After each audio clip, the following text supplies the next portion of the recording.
So I got these two boxes here. Before we do that, the non-anime thing I got for this weekend's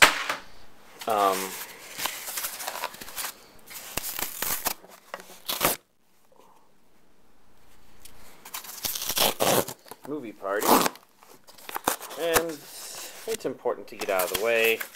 But here we got the most important of the releases here. And then we've got this box, which has been actually quite loose, so I'm hoping that all the DVDs are in here. Nobody did anything to take them out and swap them with lesser non-anime DVDs. It felt like the quantity was right, so if anybody took anything out, they replaced it. I think it's probably good. So let's just briefly look at all these and figure out how to look at all of them. Okay, because over here you got Intrigue in the Bakumatsu Collection 2 DVD and Blu-ray version, and Berserk Movie 1, the Golden Age arc, the Egg of the King. And let's talk about them real quick. First of all, I do want to open these. I don't know about anything about Intrigue in the Bakumatsu. It does look intriguing, but I have not done anything to peek into it. Of course, as somebody pointed out, the Hentai releases with Blu-ray releases have English dubs, and this one does say it has an English dub. 3 characters on 3 discs that I don't know. In the Blu-ray version, we've got 2 of those characters. And then, of course, Berserk should be similar, I believe. Oh no, this is a Viz release, so it's going to be dubbed no matter what. That's interesting. Sometimes Viz just seems to disappear off the map for a short amount of time. I guess it's because I'm so used to Sentai and Funimation releasing stuff on an almost weekly basis. In fact, they probably do release on a weekly basis. I just don't get any of the new stuff. So nothing particularly spectacular about the disc, although this one seems a little shinier. Oh look, this one does have the same Berserk advertisements. Not bad. But of course, the real prize for this week is that first thing, the Serial Experiments Lain Complete Collection Blu-ray DVD set.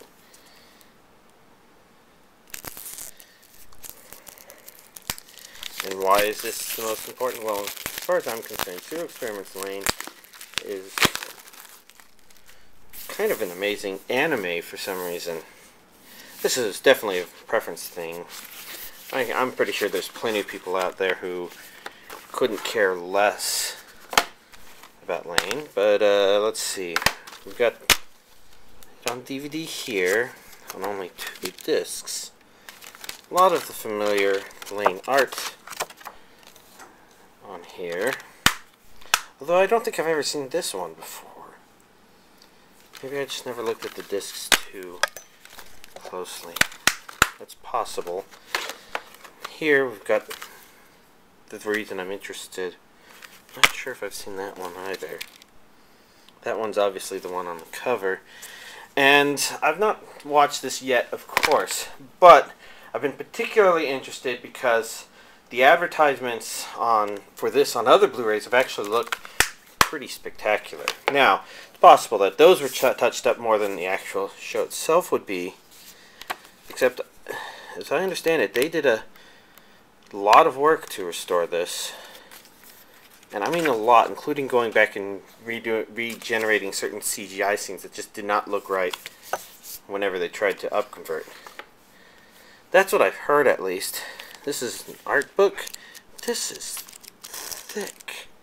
There's a lot of stuff in here. A lot of art. It certainly makes this heavy.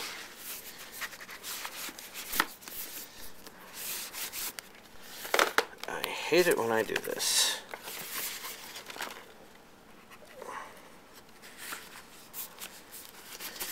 this will be a really good excuse to rewatch it again. And so, fun thing, despite having as many discs as these, this is far more heavier.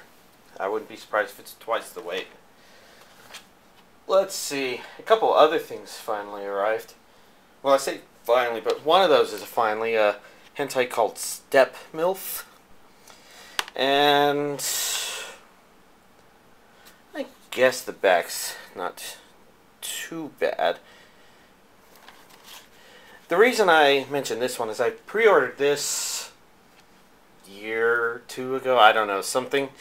It's been sitting there in the right stuff being pushed back but not canceled for a long time until it finally did get canceled. And then a month or so later, the listing showed back up on Right Stuff to come out next week, I guess. And so there you go. It finally came out. That's something I'm glad made it all the way through release as opposed to ending almost the way. Last but not least, I got a import from Japan, a strange movie called, or strange looking movie I should say, since I've not watched it, called After School Midnighters. I'll probably not keep that in with the DVD, or rather the Blu-ray.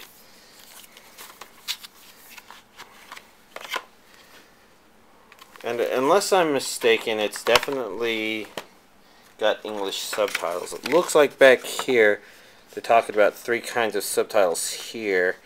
And I think one of that second one might be English, but I'm depending more on other sources saying that it was English. We've got our disc here. This actually looks almost more like a US release at this point. Certain Viz releases I think were like this. We've got a book with a bunch of text I do not understand. It looks intriguing. Oh well. And these appear to be cards that need to be separated. Maybe simple, maybe not. I don't know. There's a skeleton on that one. And I might not ever find out because I like to leave those things in their original packaging. But this might be a strange title. I'm not expecting it to be good, so maybe that means I'll be in the right mindset to watch something that's okay or something like that. Well, that's pretty much all of this week's releases. It's actually a pretty decent release, I think, with both DVDs and Blu-rays from 3 different groups, a hentai, and a import. So there we go, this week's anime. So here we are, we're approaching the end of November and December starts up. It should be an interesting month since I don't really use my vacation days for much else and I accumulate a good amount. I pretty much have to take half the month off, which means I will have a month to, or half a month to maybe watch a lot of anime. I have no clue.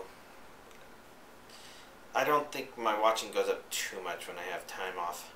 But since I did take this previous week off, I did watch a good amount of stuff. The variety of titles is maybe not more than usual, perhaps. But there was a big one in there, and that's, I watched pretty much all of Soul Eater with my brother. Now, of course, a couple of weeks ago I did mention I had watched like the first 9 episodes of Soul Eater with him. We ended after the episode that we see Excalibur for the first time. Fun episode. And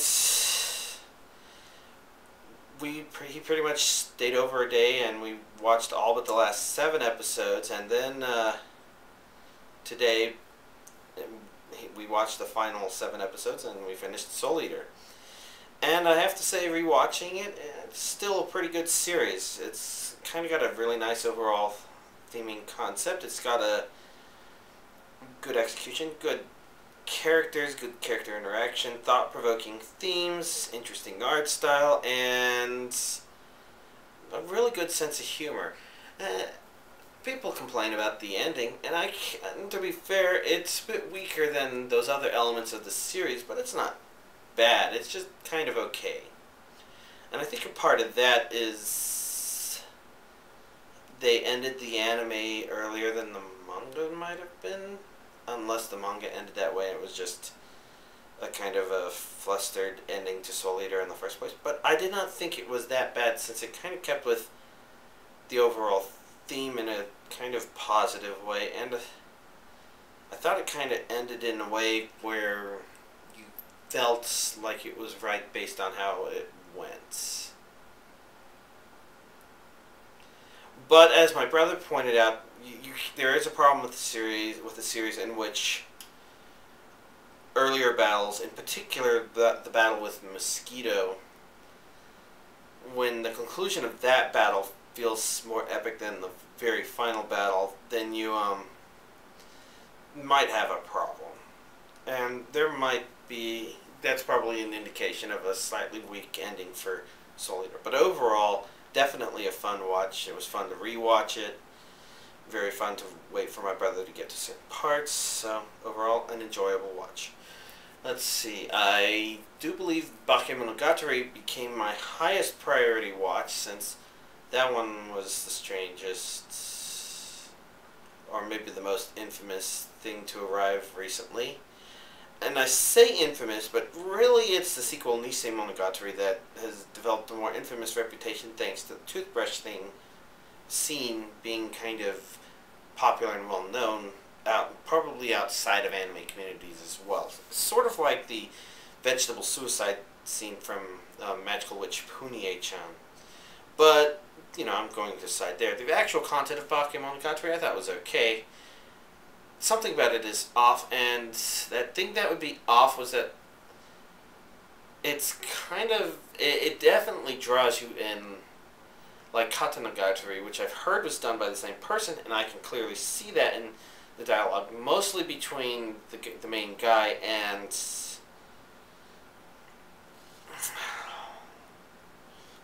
the purple-haired girl. I can't remember anybody's names, but some of their dialogue actually reminded me of vaguely of the dialogue between the main characters in Katanagatari. Now, the difference, of course, between those would be Katanagatari actually had a kind of overall story that it was progressing, whereas Bakumatsu had a bunch of individual interesting stories. So it didn't really get me interested in the unfolding of the series in general per se, other than knowing that there were certain events that it would eventually cover and talk about near the end, once I figured out that each disc basically had a picture of the person who was the main theme of that character for the disc. In other words, it kind of set itself up as this person has a problem, and it's a slightly supernatural one that needs to be resolved, and it's, so the first disc is that person, second disc is that person, etc., etc. I have to say that second opening, that's a dangerous opening. This may just be because I have a preference for video game music, but it's also bouncy. So it's like an earworm. It feels like if I watch it again, I might have trouble forgetting it. So now, overall, content-wise, it kept me excited. I do not wish to say it was bad. I know that the way I talked about it, saying that I prefer Katanagatari and that Bakumatsu did not exactly hit the spot that I prefer. Again, that's just an analysis of my preference for it. The truth of the matter is, Bakumatsu, despite how dialogue-heavy it is definitely something that drew me in, and I thought interesting. Probably I would put Mushishi somewhat better at that specific element, but Bakumatsu just explores that in a very different fashion that's not necessarily worse, just kind of different, orthogonal, or something along the lines. Like,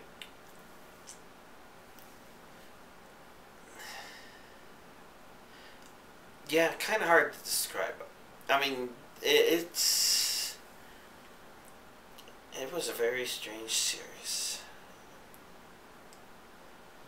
I guess one thing I will say, and I don't think this is a spoiler since this is something covered in the first episode, I'm not going to try and talk about the details too much, but I did find it interesting how they broke convention slightly by making it almost seem like the most interesting thing could have happened to the main character in the past. And it looks like they're working on a prequel to Bakumatsu that's coming out soon-ish, or did come out soon-ish. And the way it's set up, that could work out pretty well, actually. And I guess we'd have to see what Nisei Monogatari is going to be like in a... Oh, man. Yeah, I'm going to have to end there before I get lost in thought trying to think too much about this anime, because I haven't even thought about the content too much about it, and I think we reached the end of reasonable understanding in terms of what we'll get from it. Now let's see. Next thing is Naruto Shippuden Movie 3. And okay, so it's definitely not ever going to be as good as the core content that actually makes Naruto and Naruto Shippuden enjoyable. I mean, that's a given. It's always going to be a side story. It's the same problem with anything that kind of has this overarching theme story idea. And so the Trigun movie couldn't possibly be as good as Trigun. The exceptions to that generally come in the form of somebody doing something, revisiting an idea in a spectacular way, a la the Gurren Lagann and Evangelion movies, or something that builds upon it, such as End of Evangelion or The Disappearance of Haruhi Suzumiya. Cowboy Bebop Knocking on Heaven's Door kind of falls into its own category by, you know, kind of being another sub-story where Cowboy Bebop was a bunch of sub-stories, smaller stories. So it worked out. It actually... So the Cowboy Bebop movie could probably be somebody's favorite story of Cowboy Bebop, period, possibly. But, you know, talking about all that, when we get back to the main shonen movies where somebody has to make up a movie that's got no relation to the series at all and stuff, and or to the development of the central themes and whatnot, because it's something else they're making on the side that can't be both a part of the story and a necessarily good retelling of it, I guess. All this stuff aside, I'm basically running around in circles to say that I thought that Naruto Shippuden Movie 3 was probably my favorite Naruto movie thus far. And I think a part of that was that the series never dealt with this lingering concept that this movie was essentially about, and that's Will of Fire, I guess. That's how this movie basically put it, but there's other elements to it. The thing about the movie that was interesting, though, is that I think I felt like it could have taken place in the series in some way. Where, with the Naruto movies, in the first Naruto, the movies were the movies, there was something about them that was slightly out of place. In Naruto Shippuden Movie 1, something about it just kind of left me feeling a bit unconvinced. Movie 2 was just the whole situation seemed unconvincing. But Movie 3 actually felt like that could have been something they would have encountered in the series itself. Like, it already was encompassing some of those themes already. And while it maybe went slightly more overboard than the series would have for that kind of incident, it also covered some of the thoughts and ideas that characters were having in the series around that time in a way that I thought was kind of reasonable. And I felt that overall, Movie 3 did a pretty good job of capturing some of the essence of what makes Naruto and Naruto Shippuden interesting. Now, not Naruto Shippuden specifically, since there is the issue where Naruto Shippuden got really fucking awesome all of a sudden and just kind of has been sitting there for a good while and has been completely relevant as far as the telling of its story and themes goes. And so the movie can't compare to Naruto Shippuden simply because I know that's there. I've told y'all that it's there. So overall, a very interesting movie to watch, I thought. Let's see, I watched the first half of Inuyasha Final Act. And that one was actually a rather interesting one to watch because when you've watched 7 seasons of Inuyasha, you kind of know what the pacing would be like. And there's a part of you that, you know, if you've heard about Final Act and you've not watched it, naturally something you're going to think about is what they're doing differently. Because if there was really only a season 8 left, they probably wouldn't have stopped at season 7 because there would have been good money in advertising season 8 as the last one, which meant there probably would have been a number of more seasons yet to go in order to complete the story of Inuyasha, assuming the story would ever complete. This is just one observation. Rumiko Takahashi is really good at starting a series, creating compelling characters and ideas, maybe somewhat compelling in exploring them, but kind of bad at ending a series, maybe.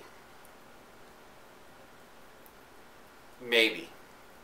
Inuyasha kind of felt like it's been like that. Maybe. Anyways, the reason I talk about this is with Inuyasha Final Act, since they only have 26 episodes, obviously they're going to be going through things faster. And so the only question you have in your mind is, how much faster? Will it feel natural? Will it feel right compared to the others? The answer is actually an interesting combination of both yes and no. Part of the yes is that they've kept the art style consistent with what was there, and they've been using the same musical tracks so that the feeling and the theme feels like the same thing as the series. It's just, you kind of notice that concepts aren't episode bound or don't span multiple episodes quite like they did for the series. So it actually progresses fast. If I had to guess, my guess has been that 4 episodes probably covers what one season of Inuyasha would. Note that this is taking into account that an entire season of Inuyasha would have plenty of filler episodes and probably about half a dozen to a dozen key points unfolding. And like I said, since these key themes don't seem to be bound by beginning and end of an episode, otherwise they would be going on for a long time apparently, they do cover like 2 or 3 themes an episode that seem to be main story components that definitely would have been covered in the series as something moving the plot forward. It's just, every time it's happened, it's been kind of hard to tell whether or not it would.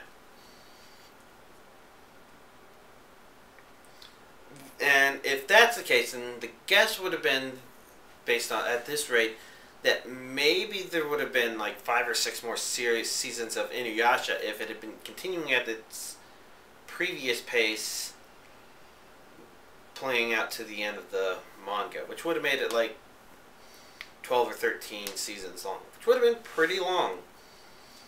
And honestly, it would have been kind of interesting to see, but Inuyasha Final Act is not bad. The only complaint I would actually have is, at this point, it's become a lot more important to remember characters and names and what was happening at the very end of Season 7, because there's not this gradual reintroduction to the season, or the series, or the concepts right where it was. So while I remember some of them, there were a couple I was still a bit having trouble remembering, but it moves fast, so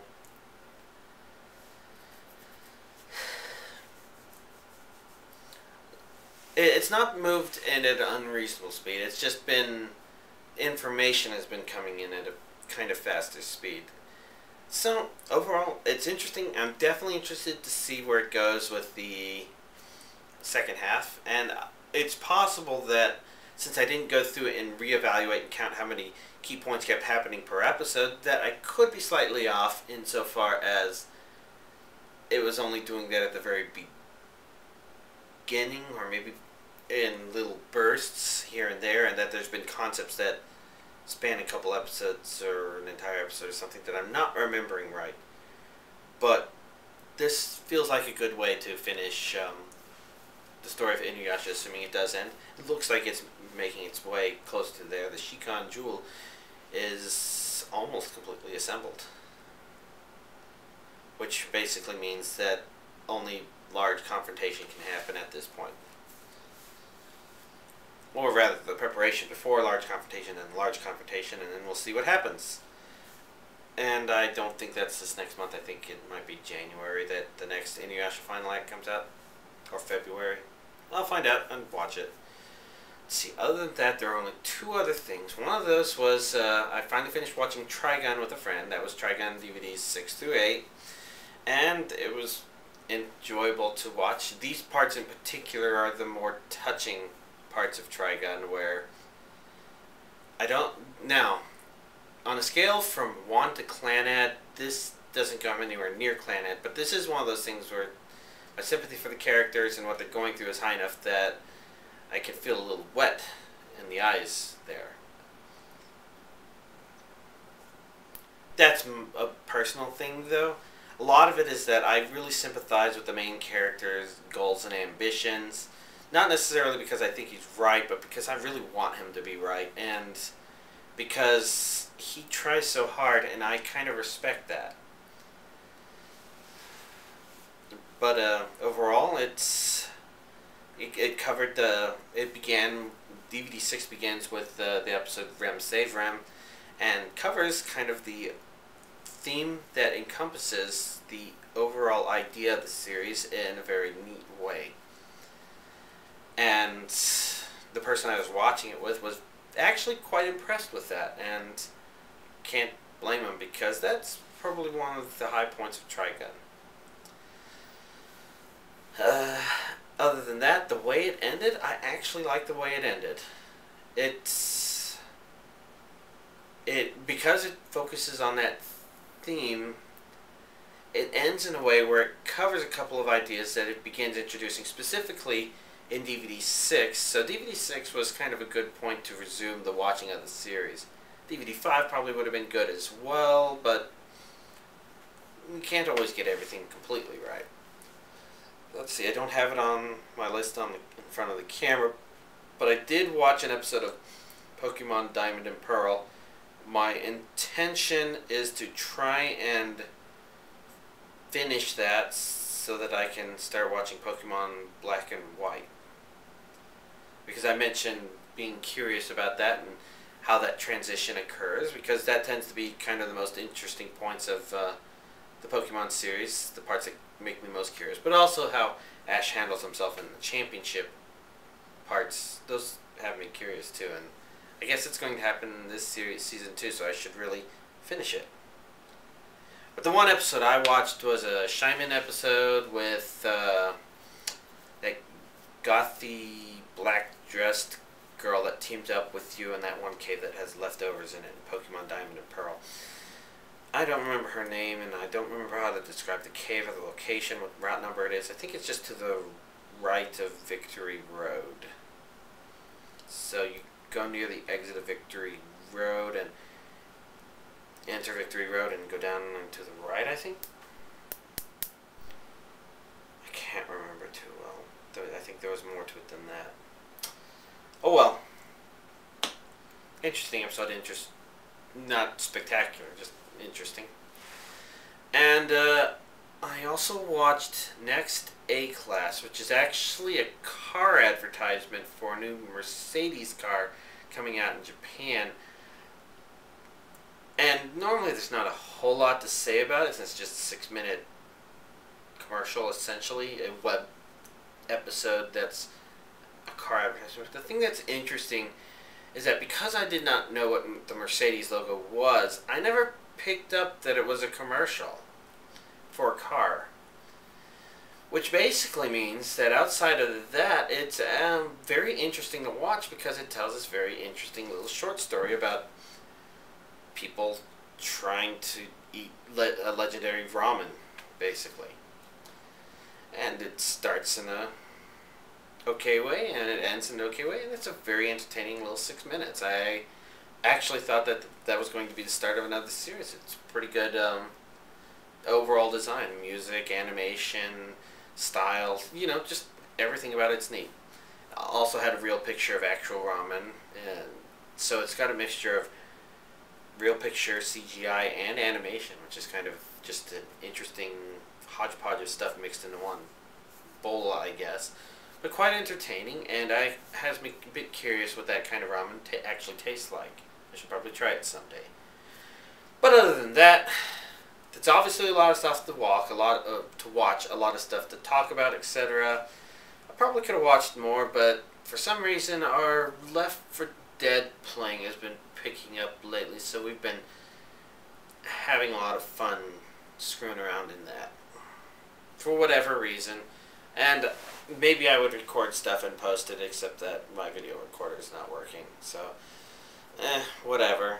It's been an interesting week. Going back to work after vacation is hard. But in a couple of weeks, I get the rest of the year off. And we'll have to see how my anime deliveries work there, because I'm going to try and get stuff delivered here. We'll find out. Oh, and I guess December we're finally getting a bunch of stuff that's been delayed. I think...